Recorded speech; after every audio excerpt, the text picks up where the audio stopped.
Hey, what's going on, guys? Welcome back to To Be Determined. Today we're going to go over the Dreadfarm section of the Rift. So if you guys learn anything or if this helps you out, be sure to leave a like and subscribe. I've got more guides coming on the later versions of the Rift or the later areas, and we've already got some out for all the earlier areas. So without further ado, let's jump into it.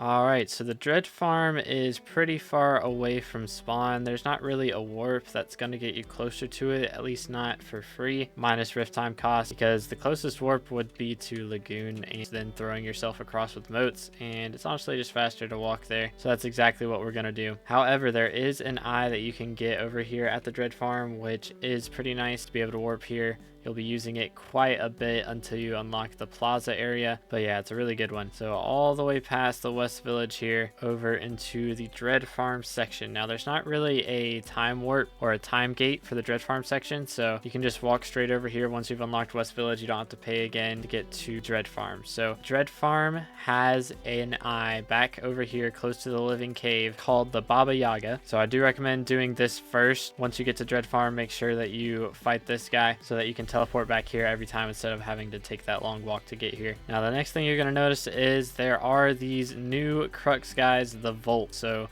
when you hit these guys a few times, they will start spinning and shooting lightning. So make sure you stand on this green emerald block that says safe. If you don't, then you're just going to lose like a whole minute. If I stand here in the lightning area, you see I lose a whole minute, which is very annoying. But there is another trick that you can do that I know a lot of people use. You can actually just walk out of range of the lightning. So you hit him and then you just sprint, and you'll see the lightning strikes and nowhere near it. And while that's happening, you can actually go around and hit more volts and start more fights, and while that lightning is striking, you can go back into first one. So it's not a bad strategy, and it is a lot better than I first realized, so I would recommend doing this actually. Anyways, you will need these Volt Cruxes to upgrade your Crux Ring to a Crux Artifact, which will give 15 seconds of rift time and 3 more intelligence, so a bit better than the ring. You also need it later for exportable carrots, but you won't have to worry about this until we get to the plaza section. And then you'll also need it for chicken legs. Now for chicken legs, you need 16 Volt Cruxes plus 32 metaphoric egg, and then you'll also need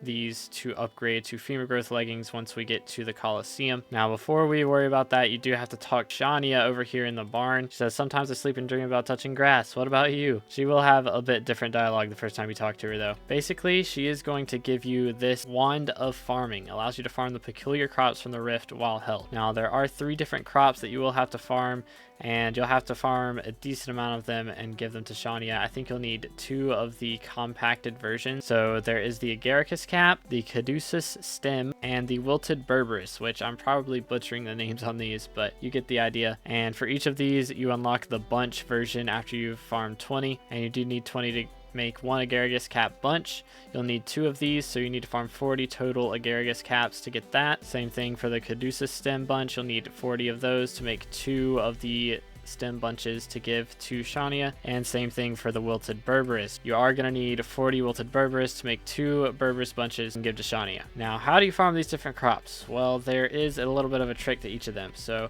this is the Caduceus stem right here, this little thing here. So she'll tell you how to do it, but I'm just going to show you. If you try and farm from the bottom, it's not going to work. You're going to have to start on the top block until that's farmed, go to the middle block, and then the bottom block. And then you get the Caduceus stem. So you can see how farming 40 of these is going to be a little bit of a pain, but one trick that does help is if it's right next to a block like this, you just look straight down until it's farmed, and then you go on to the next one.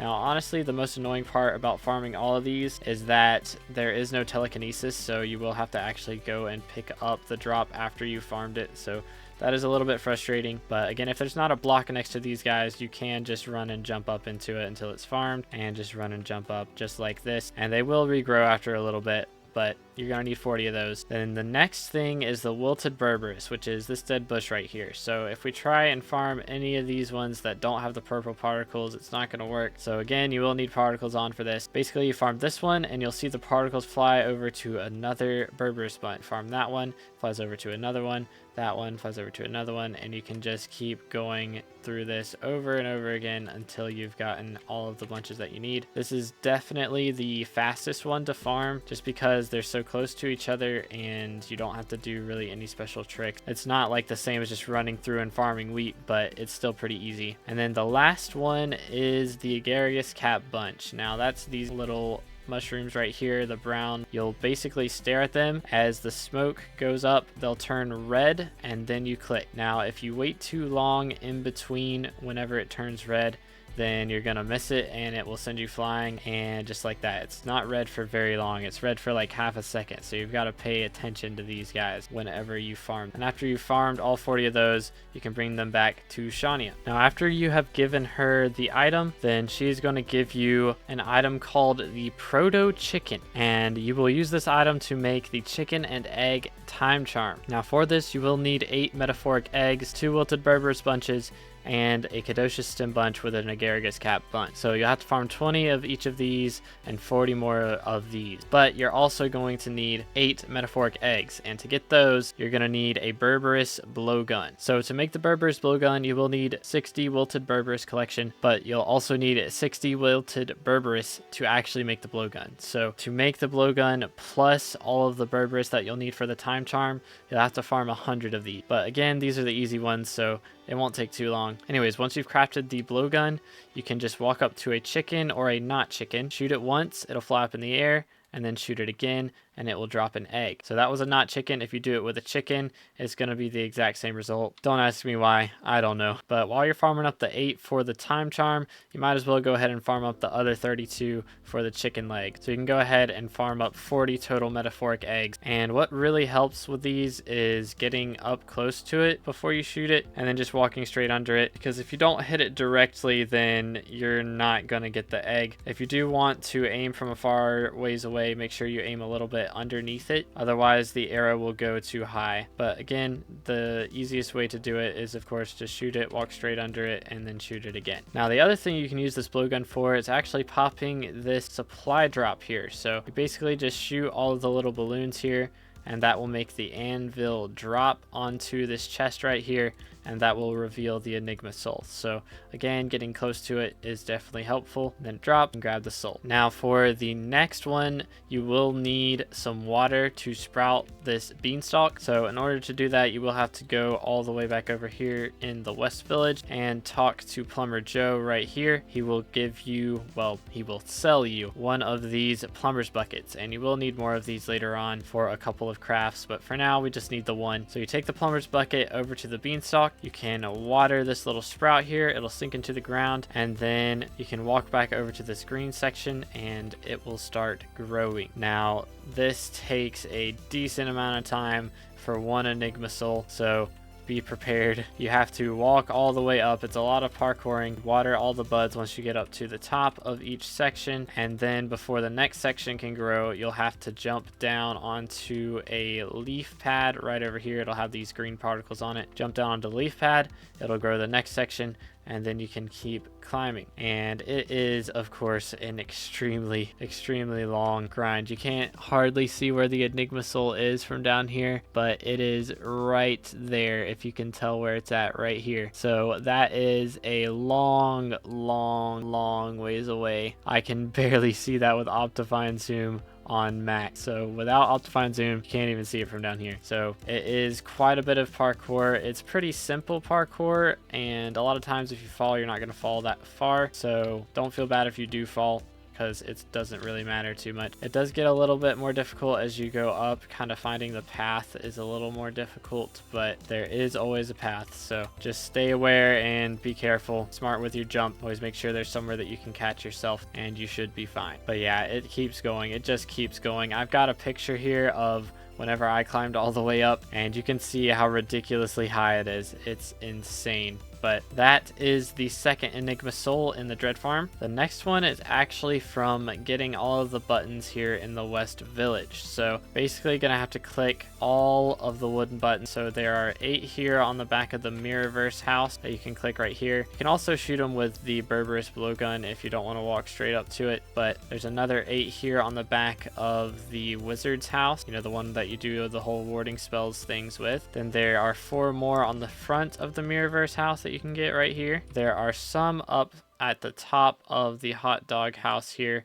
So if you jump out this window here, grab these 4. There's some on top of the cake house here, so you can just use your aspect of the leech, warp up and grab these ones. Then there are 8 more in front of it, so you can grab those. Now there are still 20 that we have to find, but most of them are actually over here at the infected house. So there's these 4 on the top floor here that you can grab. There are another 8 down here, which you kind of do have to get to the plaza to be able to grab these ones. I don't know why they made it like that, but you should have the chicken and egg time charm by this point, so hopefully it won't be too much of an issue. That leaves 8 more to find, which I forgot are also over here at Joey McPizza's house on the side facing the ocean. And after you've done that, an Enigma Soul has been revealed in the basement of Sorcerer Akron's house. So you just walk over here to Sorcerer Akron's house, and then right there it is. Next up, you have to follow this string of flower pots, which is right behind Sorcerer Akron's house. So you just keep clicking on the flower pots and they are going to lead you up. So for this one, you definitely need an aspect of the leech, and then you'll stand on those little green particles that'll appear right on that block right there, and it'll teleport you over here. Click there,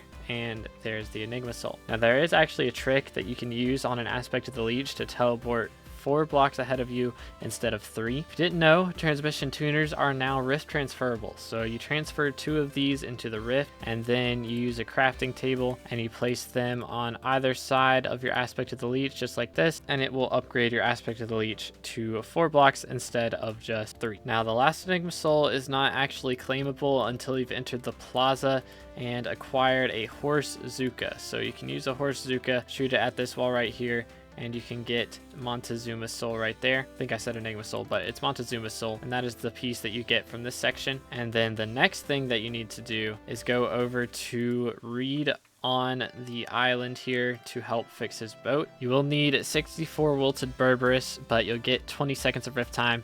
And again, you do have to do all of these sections before you can enter the last section of the rift that is available right now, where you fight Vampire Slayer. You need a rift boat to be able to get over there, so you have to do all of these before you can do that. Now that is all of the stuff in the Dreadfarm, but I do want to go over the collections a little bit first, because there are a few useful things in there. So first off, in the Agaricus cap section, there is the Agaricus cap that you unlock at level 100 or 100 collection. You will need 50 Agaricus caps for this, but you can upgrade your Not Hedgehog mask to an Agaricus cap, which is 20 extra seconds of rift time, plus you'll regain 1 extra rift time when killing a monster. So really useful, and you will need this for later on. Now the other thing you get from this is Agaricus soup, which you consume to gain speed 1 for 60 seconds. So it's not terrible, but it's going to cost you 1,000 motes every single time. So doing that every minute does get expensive, but if you want to get this for whenever you're doing some of the parkour sections, that can be really useful. Next up, there is the Agaricus chum cap, which is a kind of under the radar item that a lot of people have not really been paying attention to, but it's crafted with 8 Agaricus caps and a plumber's bucket, and this is what it's used for, the empty chum cap bucket. You will need all 8 of these transferred into the real world, plus an empty chum bucket to make an empty chum cap bucket, which gives you access to catch the Agaramu sea creature. And this sea creature actually has its own special drop that you can only drop from these,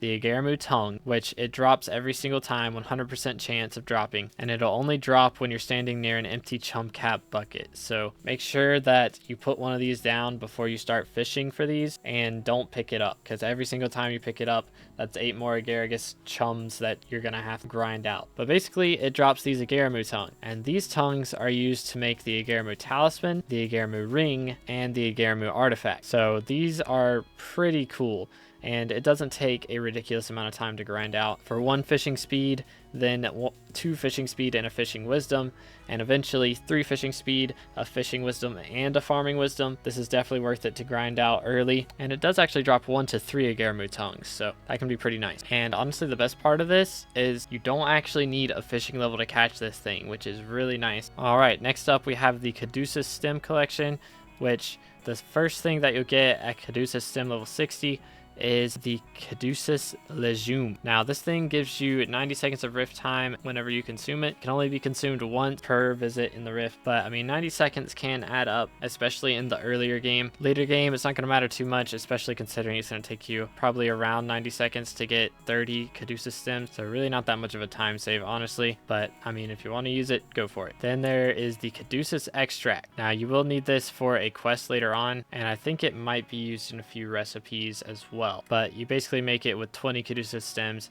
and some plumber's buckets, so useful for the few crafts that it has, and I believe it's used in the alchemist quest line later on that you have to do whenever we go over the Plava section. Other than that, you kind of just use it for that. Then there is the Caduceus feeder, which is pretty cool.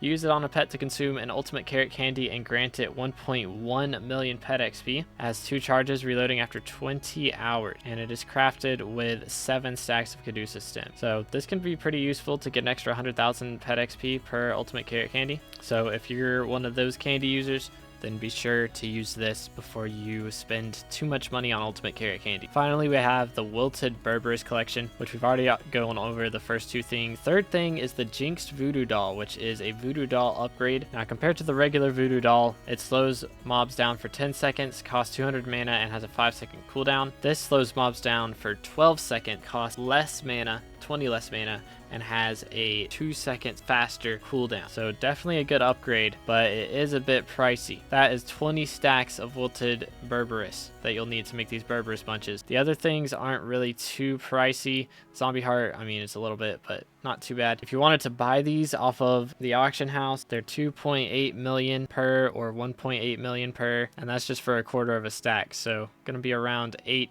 to 12 million per full stack of these if you don't want to grind them out yourself, but it is a good upgrade if you're a voodoo doll grinder. Finally, there's the Berberis fuel injector, which I am using right now. It's actually used for yet another talisman. You put it on any minion. It's a minion upgrade. It increases the speed of the minion by 15%, and your minion will occasionally generate lush Berberis items. So these right here are lush Berberis and enchanted lush Berberis. So the lush Berberis you can use to make the enchanted version, or you can use to make the lush talisman with 9 stacks of it, which gives +1 health. Then you can use the enchanted version to upgrade said talisman to the lush ring, but you need a full stack of these, and that's pretty expensive right now, as you can see, but you get 2 extra health from that compared to the talisman. And then you'll need 8 full stacks to upgrade to the artifact, which gives a health regen and 2 more health than the ring, but again, pretty pricey. However, the upgrade itself, the Berberis fuel injector, definitely pays for itself over time because these lush Berberises go crazy. Plus, with that extra 15% speed, that's also going to help just your minion making more money. So definitely better than diamond spreading or anything else that you would put on a regular farming minion. So would 100% recommend if you have a farming minion setup, especially if you have a melon minion setup that you're going to be collecting during derpy. This is definitely better to put down than diamond spreading. But that is everything in the Dreadfarm section of the Rift. I hope this was useful to you guys, and if it was,